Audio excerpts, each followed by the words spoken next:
um local que representa a maior luta contra a Covid-19 em um hospital. Dentro de uma UTI, médicos e enfermeiros devem estar altamente amparados pelos equipamentos que têm como função principal salvar vidas. A UTI ela é o lugar onde você trata o paciente crítico.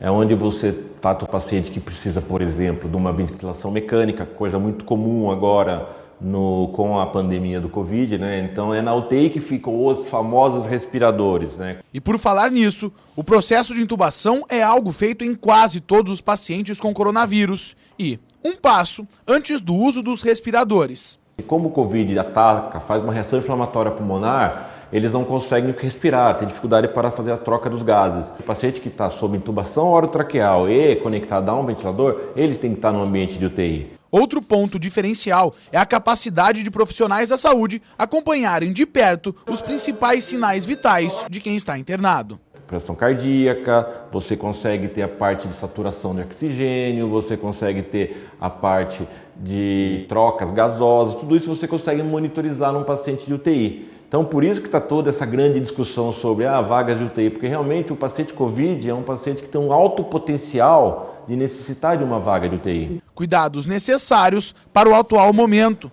já que o aumento do número de casos nos últimos dias intensificou a pressão sobre o sistema de saúde no Brasil. Até o último dia de abril, 12 das 39 cidades que compõem a região metropolitana de São Paulo, epicentro da doença, não tem nenhum leito da UTI adulta, tanto na rede pública quanto no sistema privado. E essa é a realidade de todos os estados.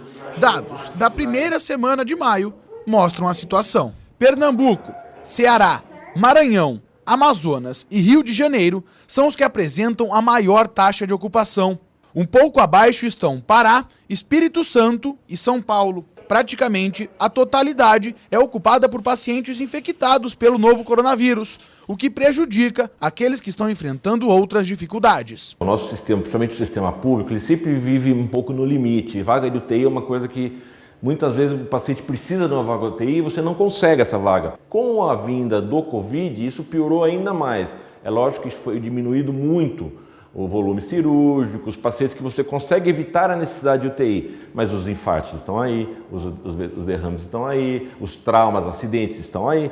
Palavras de um médico que viveu a pandemia na cidade mais atingida do país. Não só eu, mas muitos colegas de especialidades variadas se voluntariaram para ir nos hospitais, inclusive que não trabalhavam. Muitos dos meus amigos que não trabalhavam no HC estão no HC fazendo atendimento e nem um pouco se preocupando com a remuneração, né? Eles estão arriscando a vida, mas por um bem maior que é o tratamento. E para que esse leito não represente o fim de uma luta, a maior indicação continua sendo o respeito. Se não for necessário a saída, principalmente os pacientes que estão mais no grupo de risco, os idosos, os que têm alguma doença de base, fique em casa, evite o contato. Eu falei muito para meus pais isso, é um momento ruim para a gente ter muitos momentos bons lá na frente.